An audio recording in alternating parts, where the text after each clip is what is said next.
Welcome to the Matt Schneidman Show. Matt's awesome. Everybody loves and respects Matt. Follow Matt on Twitter and Instagram at Matt Schneidman, or use the talk and text line at 1-414-799-1973. If I'm in this crummy situation, let's make content out of it. The Matt Schneidman Show is brought to you by Potawatomi Sportsbook. Bet above the rest. Never go corporate. Always go local. Now with Doug Russell. Doug, that's why you need to focus and you do everything that we say. Here's Matt Schneidman on the game. I think me and Matt have a much better feel for each other. It's the Friday edition of the Matt Schneidman Show here on the game. Packers-Lions will be almost done, about 48 hours from now. I'm going Lions 34, Packers 28. I've explained that prediction. We'll get into that later. If you haven't listened, Breaking the Stick out wherever you get your podcasts, you can hear me and John Kuhn dissect that matchup, get into our predictions. But today's news is the injury report. And some weeks, Doug, there are not many things to talk about on the injury report. Like last week, it was Corey Ballantyne was doubtful, I believe was the only one. Devontae Wyatt was questionable, but he played. This week, oh boy, there's a lot to talk about. Let's start with the questionable ones. Corey Ballantyne is questionable. Depth piece at corner. Jordan Love is questionable. He practiced in a limited capacity the last 2 days with that strained groin. Strained groin. Say that 5 times fast. My hunch says he'll play. That's nothing I'm being told. That's just a guess I have. It's obviously not as severe an injury as the MCL sprain he had in week 1. But Jordan Love playing would obviously be huge, even if he's not entirely 100%. As Matt LaFleur and Jordan himself have said this week, it comes down to whether he can protect himself. Both of them define that as being able to get out of harm's way, extend plays when pressure comes, maneuver in the pocket. The reason Jordan came out in Jacksonville was because he couldn't do that anymore. Also questionable, Jair Alexander. I was a little surprised he was listed as questionable because the 3 guys who did not practice at all this week, Josh Myers, their center, Evan Williams, their standout rookie safety, and Alexander, were all listed as different things on the injury report. So we'll get into Myers and Williams in a little bit. But Jair Alexander suffered a knee injury in Sunday's game against the Jaguars. I was told by a source that it's nothing bad, meaning, I'm assuming nothing long-term. We'll see if they give him a rest before the bye week next week. That would obviously be huge to have him. We'll get into kind of the moving chairs, if you will, that happen when you don't have not just Evan Williams, but also Jair Alexander. There are enough moving chairs when you don't have Evan Williams, too. And then Josh Jacobs also questionable. He said on Wednesday that he's good to go. He's going to play. So I would not be concerned about Josh Jacobs' questionable listing. Jordan Love, we'll find out at 1:55 p.m. Central Time if he's officially active, or actually you'll probably find out at 3 a.m. on Sunday from one of those Schefter or Rappaport tweets that come out. But then doubtful is Josh Myers. He has a wrist injury. I was not in the Josh Myers scrum yesterday, but, Rob Domofsky, Bill Huber, Jason Wilde were. And they were talking about how Josh Myers was only using one hand to put his socks on while talking and sitting in his locker. That's not great. No. You got to be able to use both your hands at center. Josh Myers has, practiced with a club before. It's a wrist injury. So maybe that's in play. But not for this weekend because it doesn't look like he's going to play. I think the stats are ridiculous on guys who are listed as doubtful and then actually play. Max Crosby did it last year, but I can't remember the last time someone else did. So the Packers will have some moving parts on the offensive line. And then Evan Williams with that hamstring injury he was dealing with before last Sunday's game, played. It got worse. Missed the entire second half. He will be out. So, man, they went from just Corey Ballantyne to all this, Doug, in a couple days. And we kind of knew that it would hit at some point. It was too good to be true. Well, it's because I think I knocked on Formica, which is the desk that's in front of me, whereas there's some wood paneling on the other side. It's your fault. Yes, it is. It is my fault. We'll also have a pretty good idea about Jordan Love on Saturday as well, whether or not Sean Clifford gets elevated from the practice squad. So it's not for sure, but it's a pretty it's a pretty good indication. Put it this way: if Sean Clifford is not elevated on Saturday, then Jordan will start. Then we will know. So Yeah, I mean, but injuries are part of the game. I was surprised last week against Jacksonville. Now, if you could choose, obviously you can't, but if you could choose what game you would rather have the injuries pile up on, whether it's the Lions game or the Jaguars game, even though it was a 3-point game against Jacksonville, that's still the one that you would choose. This is a much more important game, just is. As we said earlier in the week, could be the difference between a 1 seed and a 5 seed this game. So home field will help, certainly, but you want as many of your guys ready to go as possible. By the way, and I know that you know this, but I'm not sure if everyone else has heard this as well. This is the first outdoor game of the year for the Lions. I think that's overblown. I don't think that matters for Jared Goff specifically. I think that's but they haven't played out in the elements at all, and it's going to rain on Saturday or on Sunday. They've beat the Packers the last 2 times they played night games at Lambeau Field. Sure. I think the rain matters more than the fact that the Lions are playing outdoors, but the rain it's not like it's going to rain for Lions offensive drives and then not for the Packers. So I think that's a pretty even playing field. Maybe I'm wrong. Maybe we won't see it tangibly on the field, how the cold affects Jared Goff, but I think that's a little overblown. Maybe I'm wrong again. I also think to your point about Sean Clifford, his status indicating whether or not Jordan Love will play. I think even if Sean Clifford does get elevated, the Packers can say, okay, that's an insurance policy because we still don't know about Jordan Love. A couple of weeks ago, I forget if it was before the Tennessee game or before the Minnesota game, Matt LaFleur said on Friday, we already know if Jordan's playing or not. He wasn't straight. I can't remember if he was straight up asked that today.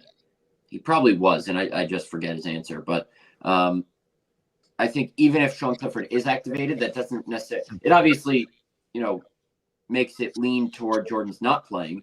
But I think it can also be an insurance policy, like we still don't know. We'll see how he, wakes up on Sunday, goes through a pregame warm-up, and then Sean Clifford's just inactive. Now, in that scenario, you risk using one of your 48 game day roster spots, or 46, however many it is, on a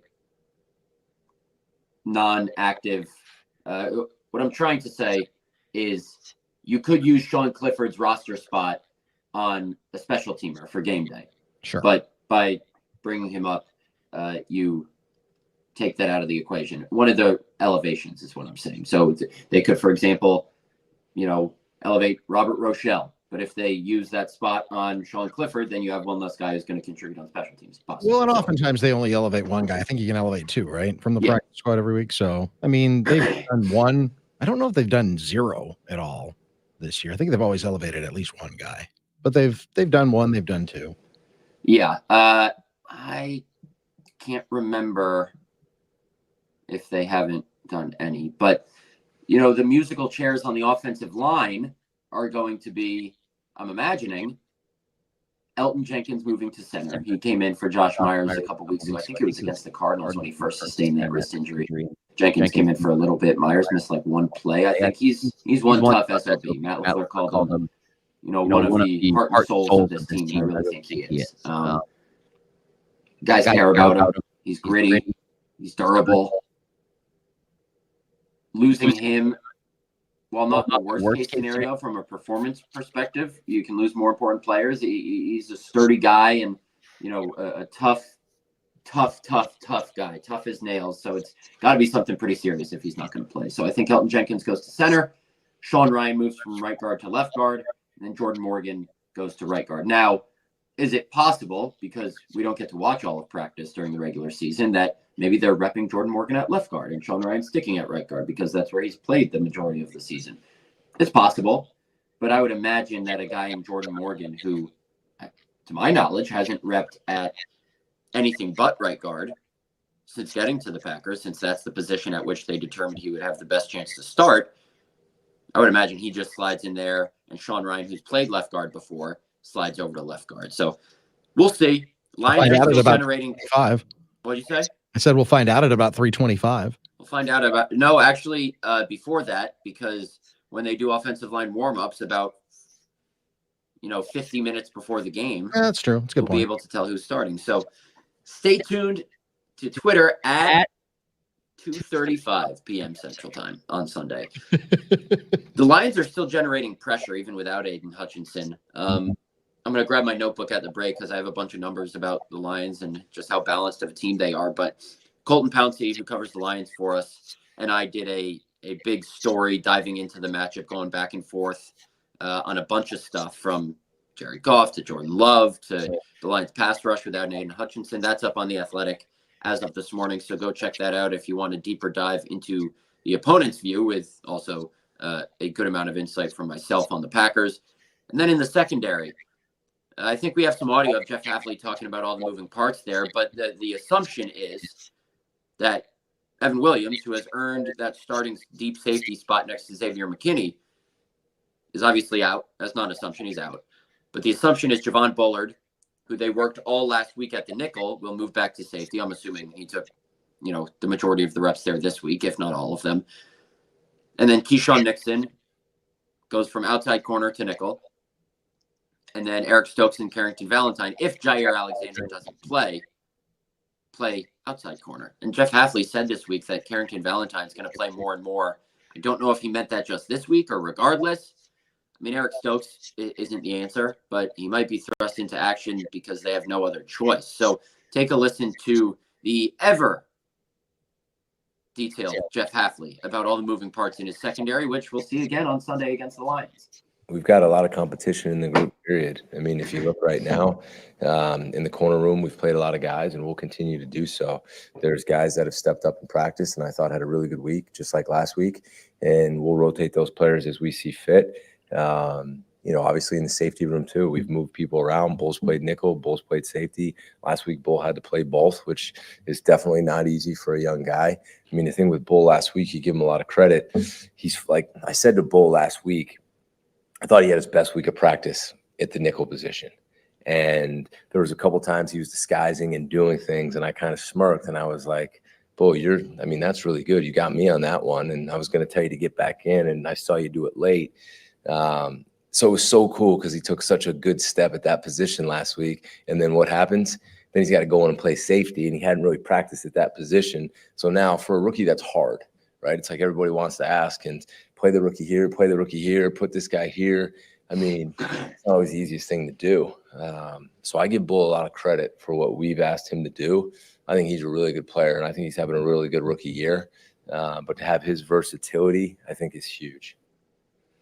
So Javon Bullard's the guy that they're going to be counting on. He didn't have his best game last week. He got beat on that, fake corner route, post route by Brian Thomas Jr. And then Javon Bullard went to the sideline, slammed his helmet on the bench. So he's going to need to step it up. And, I don't want to give him excuses, but like Jeff Hafley said this week, Javon Bullard did not get a single practice rep at safety last week. He repped at the nickel, as Jeff Hafley talked about there.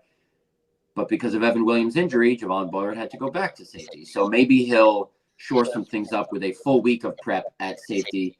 He's played safety before, so that's, like I said, not an excuse for his, slip-ups last week. But perhaps we see a more sound Javon Bullard. He hasn't made the splash plays, but Jeff Hafley, I think, coaches aren't required to tell the truth up there. But reading between the lines of what he said throughout the season, I think they're really happy with what Javon Bullard's done, even if he's not making those splash plays. So, Doug, to you, what is the more concerning aspect of the Packers for Sunday's game, the offensive line or the secondary with the injuries they have there? That's a good question. I think to me, it always starts with the offensive line, and losing Evan Williams hurts, certainly.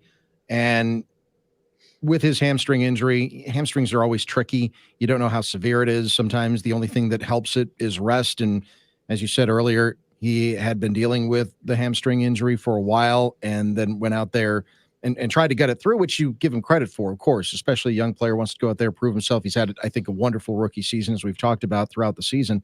But you just hope that that's not something that lingers the entire year. I mean, we've already seen that a couple of times over the years. We saw it with Aaron Jones last season, and we've seen it with Marshawn Lloyd already this year as well as a rookie. So for me, it's always going to be the offensive line. And Jordan Morgan, I thought, had a good week last week. I thought he graded out pretty well with Pro Football Focus. His PFF grade was pretty good if memory serves. So he's getting it. He just hasn't had a ton of reps this year because of the shoulder injury, the rotation with Sean Ryan.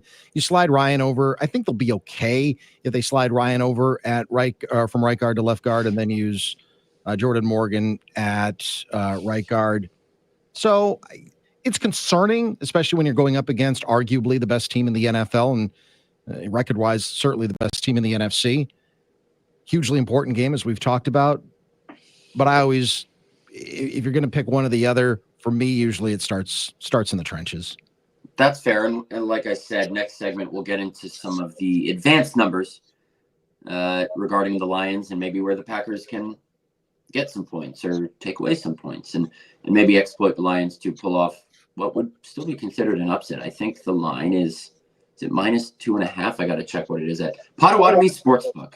Bet above the rest. The great sponsor of this show. But let's get to a break. I'm going to go to Potawatomi, not the physical location, but I'm going to go online right now, see what that line is. After the break, we got plenty more to get to regarding this massive, monumental, seismic NFC North matchup. And again, remember, the new NicoletLaw.com talk and text line, 1-877-794-1973. Text in some thoughts. Call in. We'd love to hear from you guys on this fine Friday. You guys and gals. On this fine Friday, November 1st. This is Matt Schneidman Show right here on The Game. Best friend, a drag queen named the Virgin Mary takes confessions. She's a 90s super.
stick. I know if I can hit. Now through November 10th, buy 2 polo shirts, and Iron Jock will include a performance short sleeve t-shirt for free when you use the promo code POLO. POLO. If you needed me to spell that, you should probably seek help. That's a $39.99 performance tee for free. Make sure you have the short sleeve t-shirt in your cart, and it'll automatically be marked down to free when you enter the promo code POLO. Go to ironjock.com for details. That's ironjoc.com. There's a little bit of a different view in Doug's background. Iron Jock's there. As you can tell, I'm wearing my Iron Jock. My hoodie is a big-ass hood right here. My head's big, but not that big.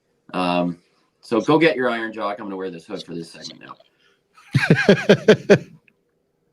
I don't have a hood on mine.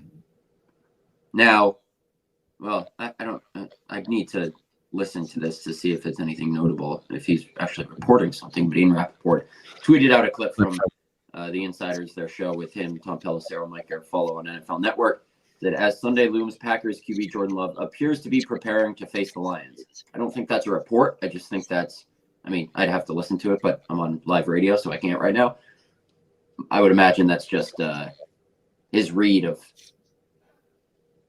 Is that like the email that we get every week that says Lambeau Field is ready for ... Speaking of which, I said this week to Bill and Rob, I said, one of these weeks, I just want that email to be like, Lambeau Field is not ready to host this Sunday's game. We're not ready. We get, and for those who don't know, we need a couple more days. Media gets an email every week from Katie Hermson, who is in the Packers Public Affairs Department. And the email every week says Lambeau Field ready for Packers-Lions game Sunday. It's just insert the different game. Yeah. And then it goes through kind of the game day stuff, whatever promotions are going on, who the alumni are, the pregame schedule, fireworks, stuff like that. It talks about the alternate uniforms the Packers are wearing. So the headline every week is Lambeau Field ready for Packers-Lions game Sunday. And I said it would be funny if one week the email just said like Lambeau Field not ready for Packers-Bears game or whatever. Yeah. We're really struggling. Lambeau Field is not extra ready. Days to get ready. We got most of it done, but man, see, like on Thanksgiving night, I mean, that's back-to-back home games, 4 days apart from each other. If there's ever going to be a week, there aren't enough turkeys in the stands. We're not ready. We can't sell the big turkey legs for. When was the last time the Packers played a home? They have played home games on Thanksgiving, but they played a lot of road games. It's a home night game on Thanksgiving this year. They have the NBC game, I believe. Yeah, Dolphins, I believe. Dolphins, yes. Yeah. This week they have the Tom Brady crew. Now I've said this on my podcast with John, Breaking the Stick, and I've probably made the same bad joke a couple other times, but normally I would imagine Tom Brady does some level of prep for these games, but he's not allowed in the facility because he's a part owner of the Raiders, and that's the stipulation of his deal. So I would imagine it's Aaron Andrews doing the sit down with whoever it is. But then again, do the Packers tip their hand as to who's starting by giving Aaron, Jordan Love, Malik Willis? I don't know. Or maybe do they just give them that and then put an embargo on that information? Maybe they give her Xavier McKinney instead. I don't know. I'm just saying that wouldn't tip Josh Jacobs. Josh Jacobs, yeah, absolutely, possibility. All right, let's dive into this matchup. I got a bunch of numbers for you. I'm not just going to read numbers at you. We'll analyze them. This one's easy to understand. The Lions ranked first in the NFL with 33.4 points per game. Yeah, they're good. Now, if you're thinking, well, what are they better at, running the ball or passing the ball? They're really good at both. Jared Goff is 11th in passing yards per game. But first, and I got all these before last night's Texans-Jets game. I'm assuming whatever slop happened last night in the first half especially doesn't affect any of these. But at worst, these are, almost exact estimates. So exact estimates, that's an oxymoron. Jared Goff, 11th in passing yards per game, first in yards per attempt. Very efficient passer. They build their offense from run game to pass game. And what I mean by that is they're 37% play action dropback usage is the highest in the NFL. So they established their run game, use play action, get their passing game going. Their run game is so good that, and I'm not, saying that people don't know this, it's pretty obvious. Their run game is so good that when they keep going to it, it fools the defense into thinking they're going to run the ball. They come down in the box, or they, bite down on the back end, and then passes open up because they run play action. The Lions are second in offensive EPA per rush, so very efficient in the running game, and third in yards before contact per rush, meaning their offensive line is really paving the way for them, creating space. They're fifth in pass block win rate, good pass protecting unit, fourth in run block win rate, really good run blocking unit. There is nothing this offense can't do. Jahmyr Gibbs, David Montgomery, probably the best 1-2 punch at running back in the NFL. Kind of a thunder and lightning duo. Sonic and Knuckles, I think, is what they call themselves. Yes, that I'm is. not familiar with Sonic, but I think it was Sonic and Knuckles. I believe that's true. Okay, I was talking to a friend of mine in Detroit today about that. Jahmyr Gibbs, 5 carries of 20 or more yards. David Montgomery, only 1. Jahmyr Gibbs, 6.4 yards per carry. David Montgomery, 4.5. So it is kind of a thunder and lightning thing, with lightning obviously being Jahmyr Gibbs, the second year back out of Alabama, who Jeff Hafley said he's familiar with, because when Jeff Hafley was the head coach at Boston College and Jahmyr Gibbs was at Georgia Tech, where he started his career, Jahmyr Gibbs returned a kickoff for a touchdown against the Boston College Eagles. Combined, they have 1,006 rushing yards and 13 touchdowns, with, I believe, 1 fumble against the Vikings by Montgomery that was returned for a touchdown.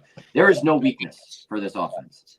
When you lead the league in points per game, you don't have a weakness, really. And they don't turn the ball over either. I think they're tied for 4th in the NFL in fewest turnovers with 5. That's why I think the Packers are going to have to score at least 30 to win this game. I just don't see the Packers defense stopping the Lions. And for the first time, and Matthew Stafford never did this, you could go back to the Eric Kramer era. Jared Goff just won NFC Offensive Player of the Month. He's the first Lions quarterback ever to win NFC Offensive Player of the Month. It's remarkable. He had a remarkable month, but he's had a remarkable season. A remarkable renaissance to his career after he was essentially driven out of Los Angeles. He's just flourished in Detroit. That was a win-win for both teams. It was. Rams got a Super Bowl out of it. Yeah, Matt LaFleur coached Jared Goff in Los Angeles and said he's playing as well as anybody in the NFL right now. I think he's 4th in the MVP odds at Potawatomi. I think he's 6-1 last time I checked. So offensively, the Lions are nearly impossible to stop. It's funny because they're not just, an offensive juggernaut. They scored 52 points last week, but Jared Goff only had, I think, 85 passing yards. Mm-hmm. Short fields, running the ball, returning a kickoff or a punt return for a touchdown. Khalif Raymond, we'll get into that in a little bit.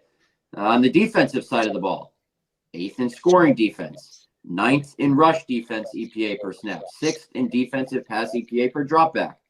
With Aiden Hutchinson, 8th in pressure percentage. Without him, 13th. With Hutchinson, 17th in sack percentage. Without him, 11th. They're tied for 2nd in the NFL with 15 takeaways. This team does not have a weakness. Nope. Well, it shows in their record. It shows. That's why, I think you and I were talking about it maybe last week, that in my estimation, the Lions are the best team in the NFL. And you brought up the Chiefs, and they're undefeated still. They've got a Monday night game against Tampa Bay. So it's not like they're, going to lose a game before the Packers and Lions play or anything like that. But if you line right now the Lions and the Chiefs up, I think Detroit's the better of the two teams. You're right. They don't have any weaknesses. Not that Kansas City does. I mean, they're undefeated for a reason. I just think Detroit is just so strong in so many different areas. And you kind of touched on special teams there for a second, which we'll get to. But yeah, they win. And not only do they win, and Xavier McKinney talked about that this week, they kind of embarrass their opponents sometimes too. Yeah. And Xavier McKinney is not about to let that happen. Oh, you couldn't hear me because I had muted myself to cough, and I forgot to unmute myself. So Thank you, Doug, on the stream for frantically pointing to your headphones saying you couldn't hear me. Yes. That was my fault. Xavier McKinney this week obviously said they're not going to come here and embarrass us. They might. We'll see. Aiden Hutchinson, though, the loss of him, you never want to wish for injuries, but I think the Packers would much rather play a team without Aiden Hutchinson than with him. Christian Watson talked this week about how it sucks that he got injured, and he thinks the Packers have the guys to block him regardless of if he's playing or not. So, again, Adam Stenavich said this week they're still bringing a lot of pressure.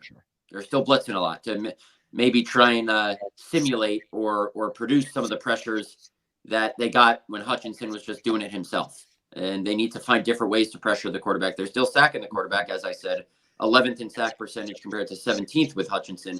But his loss is undeniably a huge one. Aiden Hutchinson was the leading candidate for Defensive Player of the Year when he was healthy this season for about 6 games. He led the league in pressure percentage among guys with at least 100 pass rush snaps. He had 180, had a pressure percentage of 25%. That is ridiculous. I believe the Lions have 17 pressures as a team in the last 2 games combined. In Aiden Hutchinson's last full game himself, he had 15. He's still tied for 3rd in sacks with 7.5 through 6 games. So huge loss, but the Lions can still find other ways to disrupt you. Brian Branch and Kirby Joseph,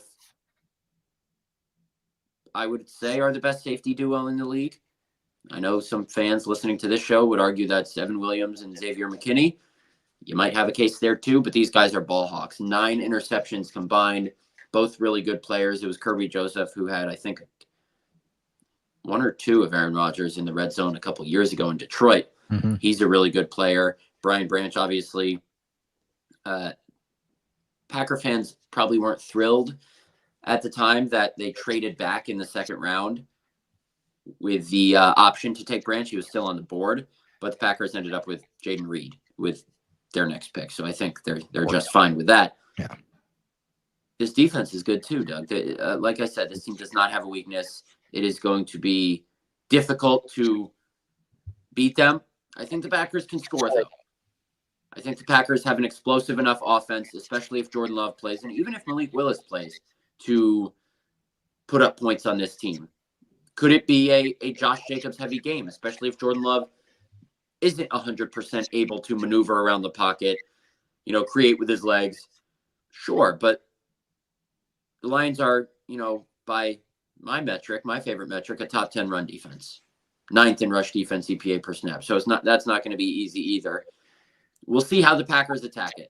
If they go run heavy, if they go pass heavy. I'm interested to hear what you guys think. Again, 1-877-794-1973, the new NicolaLaw.com talking text line. Oh, and then if they weren't good enough on offense and defense, special teams, Jake Bates, 11 for 11 on field goals, the 2nd most makes without a miss in the NFL, behind Will Riker, the Vikings rookie kicker.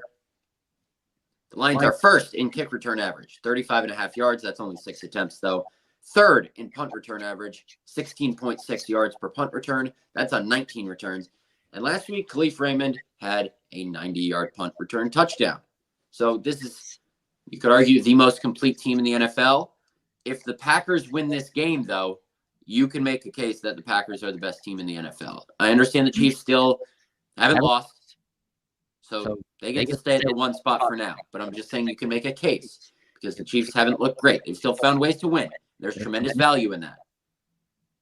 But this is a huge chance, even with injuries, to win a vital division game.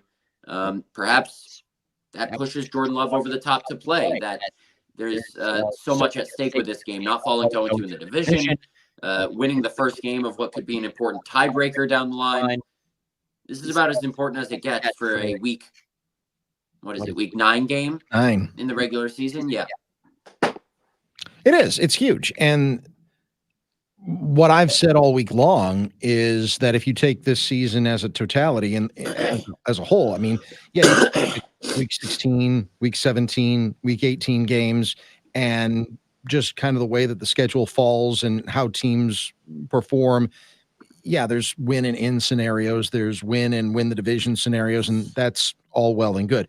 Just if you look at not at the season as, okay, this week is more clutch than this week, and this week is more clutch than this week, just based on the schedule itself. But if you look at it as a totality, I think this is the most important game of the regular season because these are the 2 best teams in the division. If you figure that the Packers and Lions could split the two games that they play, you have a better chance to win at home than you do on the road. And Not last year. Well, true. I said better chance. I know. It's you say the same thing about Minnesota, I believe, too. But you have a better chance of winning at home than you do on the road. So this could be, as I've said, the difference between a 1 seed and a 5 seed, but also it's the most important game of the regular season when you look at the whole season and, in totality, all 17 games. Yeah, certainly the most important game of the season up until now. Matt LaFleur kind of downplayed that today, obviously. I wouldn't expect him to do anything else. He basically said, well, every game's important. We approach every game with the same mindset. So we'll see if Jordan Love plays. We're not employed by the team, so we can say that it's the most important game. Exactly. Which some people still don't understand. After the Yankees collapsed in the World Series this week, I had people tweeting at me, at least you have the Packers. Now it's like, I'm not a Packers fan. Yeah. People still don't get that. But I think the people that don't pay attention don't get that. Right. I think anybody who's listened to the show for more than 15 minutes understands what your role is. Even though this is the official Packers station. Sure. I'm not an employee of the Packers. I'm not a Packers fan. I don't get paid by that. Doesn't mean I root for the Packers to lose. I just write whatever story is out there. Do I root for stories? Is a team that's really, really good better for readership than a team that's 8-8, 8-9? Yes. So as a reporter, I was once told you either want the team you cover to be an absolute disaster or a resounding success. Anything in the middle, there's just kind of apathy among your readership. Yeah. Now, I am very fortunate to cover a team with this fan base, this readership, because any Packers team will be noteworthy and newsworthy. So even when the Packers were 8-9 and 9-8 the last 2 years, still great because there are plenty of storylines. You just want relevance and storylines and, keeping it fresh and new stuff to write about and entertaining stuff to write about. So that's why I will always be fortunate to cover this team. That's why I enjoy it so much, because it's never a dull moment around here, even if they are kind of middling in the middle. And the Packers are never going to be like an abject disaster, I don't think. They're just too well run.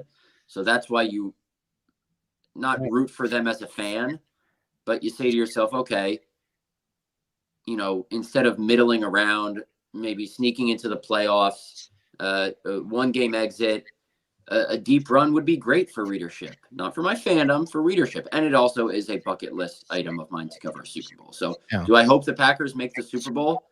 Selfishly, yeah, for my stories, because then my work gets to be showcased on a more national stage when the Packers are in the Super Bowl. And I get to write bigger stories and have more eyes on my work. That's why. Not because I'm a Packers fan or I have a bet on them. I've never bet on Packers game. Never will. Never have. Because I am an objective reporter, which some people still scoff at and say, how can you be around a team, and apologies for getting on my soapbox. I kind of just went off on a tangent there. How can you be around a team every day and not root for them? Well, that's part of the job. I grew up a diehard Syracuse basketball fan. And when I covered them for 2 years in college for the student newspaper, I wasn't a fan. Now I'm back to being a fan. Mm-hmm. People ask me, could you ever be a Yankees beat writer? Absolutely not, because I couldn't do it objectively. Well, not with a tattoo on your arm, probably. That too. Yeah. But because my emotion would just impact my work. It's hard to cover a team that you're a fan of. It just is. I mean, that's why I really lean into USC football. I don't cover USC football. I preferred it when they weren't in the Big Ten. It was so much easier to have separation between church and state. I mean, they were just so far removed that I didn't have to deal with it. Now they're in the conference that I cover with the Wisconsin Badgers. It makes it harder, we'll say. But still, I'm a USC fan. I'm always going to be a USC fan. And I've never had to cover them, which is good. Although I covered them once. Well, I covered them 3 times, actually. 4. But I tried to keep it to myself. I tried to keep the Bush push game, sitting in the press box at Notre Dame Stadium when I was working for Sporting News at the time. I kept it in check. It was hard. Kept it in check, though. I was a professional. Thank you very much. I was an intern at the New York Post the summer after my junior year of college. And they had me do a bunch of stuff, features on an Olympic fencer, and one day at Citi Field with the Mets, one day at Yankee Stadium. So I did cover a Yankees Twins game that Michael Pineda pitched in, and I would say my Yankee fandom now is way more intense than it was in college. I don't know why, but that was the only time I've covered a game of a team that I'm a fan of, I would say. I covered, I grew up a diehard, and this is what people sometimes don't understand. I grew up a diehard New York Giants fan. Mm-hmm. My family are still New York Giants fans, not as much as Yankees, but I grew up a diehard New York Giants fan. Like, I got 2 Super Bowls that were the highlights of my childhood as a sports fan. But ever since I started covering the NFL, the fans just added me. You're trained to not be a fan. That's just in my mind. And trust me, this is not a slight on any Packer fans who cover the team. Aaron Nagler, Packer fan. There is a different sort of coverage for everybody. I'm not poo-pooing on one and saying my coverage is the right way, but for the job I do at The Athletic, it's important to be objective. TV is different. That's something for things. Right, exactly. And that's totally fine. There are different types of content for different types of people. Mm-hmm. And I'm not saying that Aaron Nagler, and I'm just using him as an example because he runs helps run the fan outlet, Cheesehead TV. That's what it is. And then there's guys like Wes Hykowitz and Max Spofford who work for the team. And they do great work as well. I think there's room for different types of content. Yeah. So I agree. That was my soapbox. Anyway, let's get to a break. Come back on the other side. I'll explain my prediction for those of you who didn't hear my explanation on the brick and the stick earlier this week. Packers Lions, here we go. Stick with us right here on the game.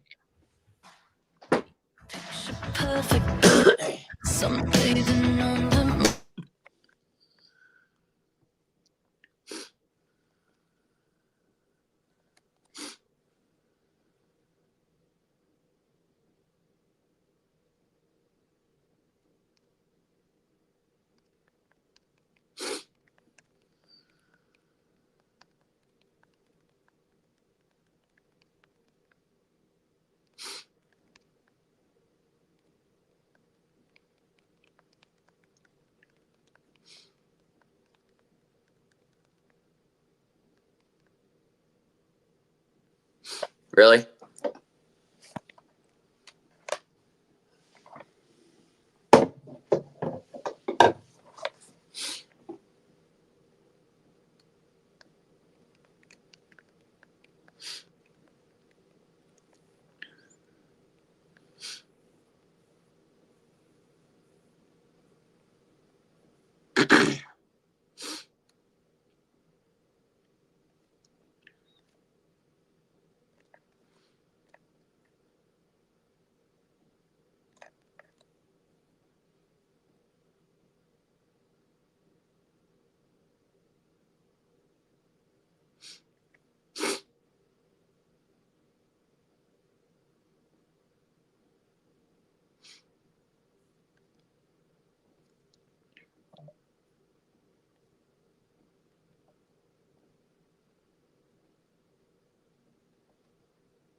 How much time do we have?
Okay.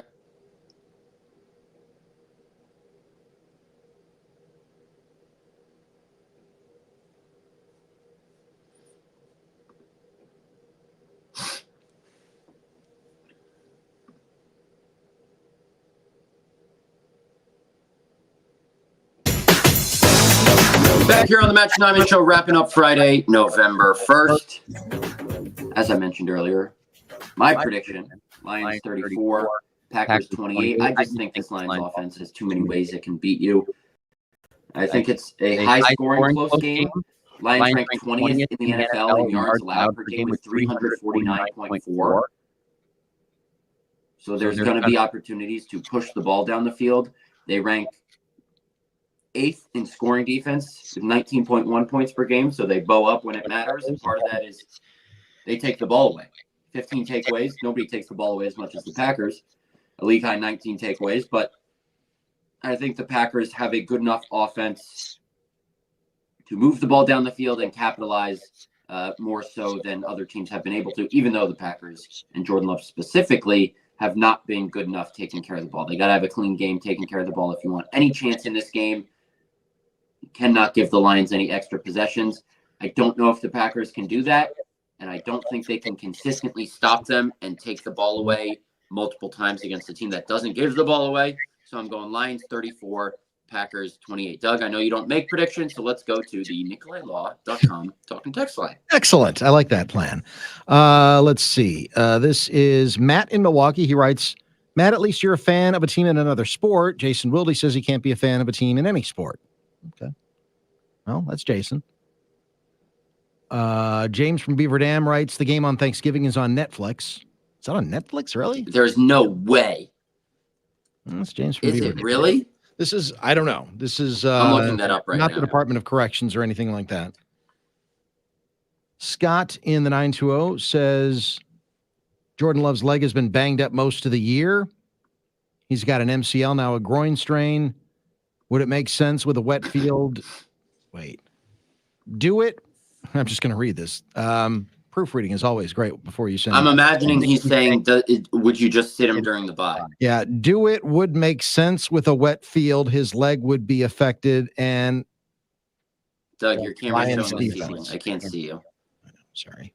I had to tilt the thing up just to read it because the grammar was so terrible. I'm imagining the texter is saying, would you rest Jordan Love, especially considering the elements, because the bye week is coming up and he's been injured a couple times this season. Yeah, that's kind of what If he's healthy enough, you play your $55 million a year starting quarterback in a very important game. Dolphins, Packers on NBC at 8:20 p.m. Eastern on Thursday, November 28th. So, James and Beaver Dam, you are factually in. He might have just been screwing with us. It could be too.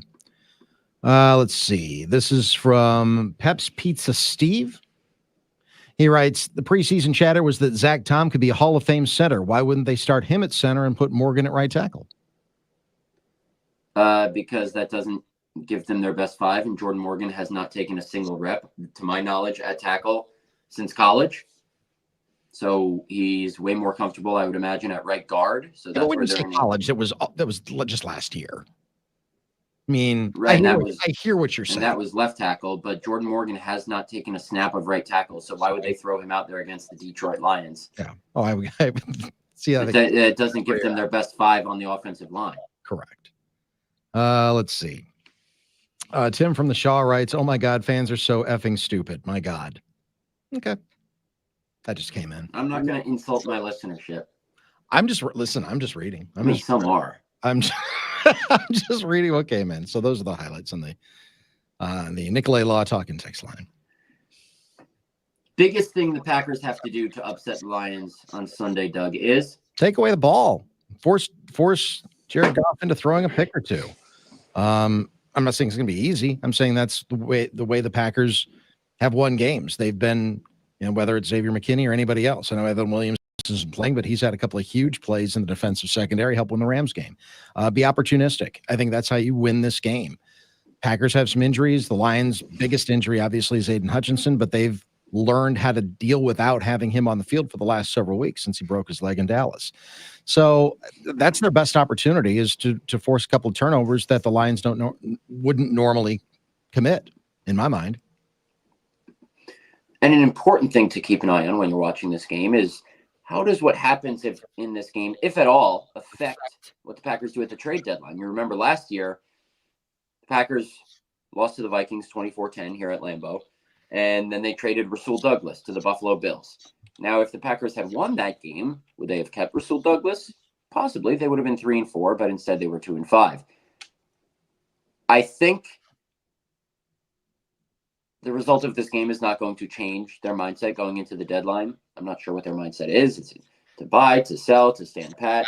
7-2, 6-3, relatively similar. Even though obviously, division-wise, it's obviously not. 0-2 in the division is nowhere near 1-1 in the division, especially when those two losses are to the two teams that'll probably be up there with you at the end of the year. With all due respect to the Bears, they could obviously be up there as well.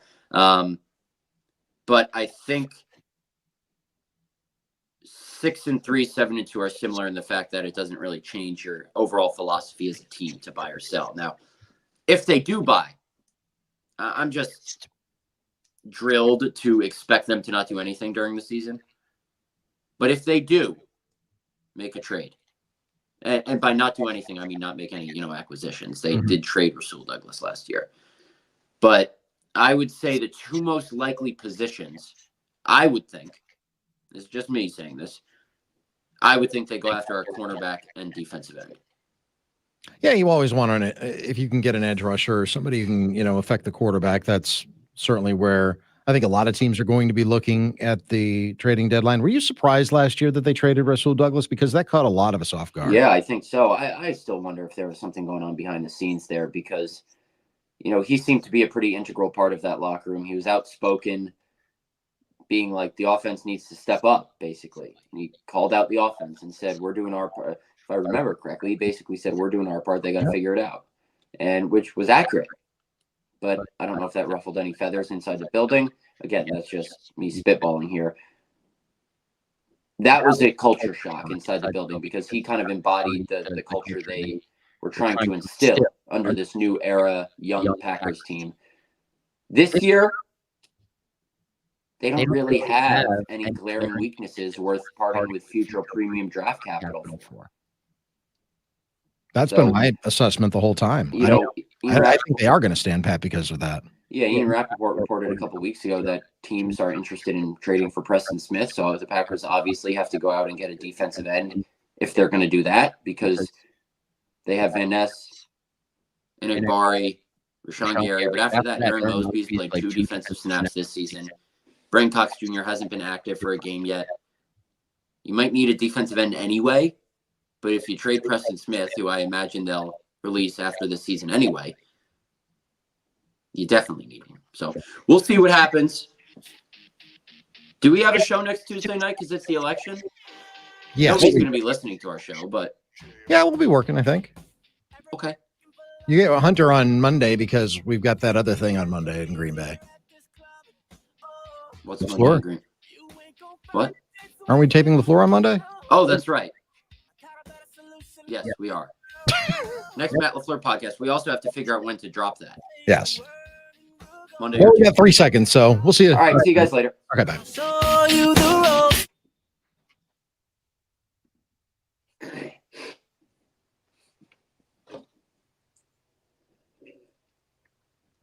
Yeah, we can figure that out.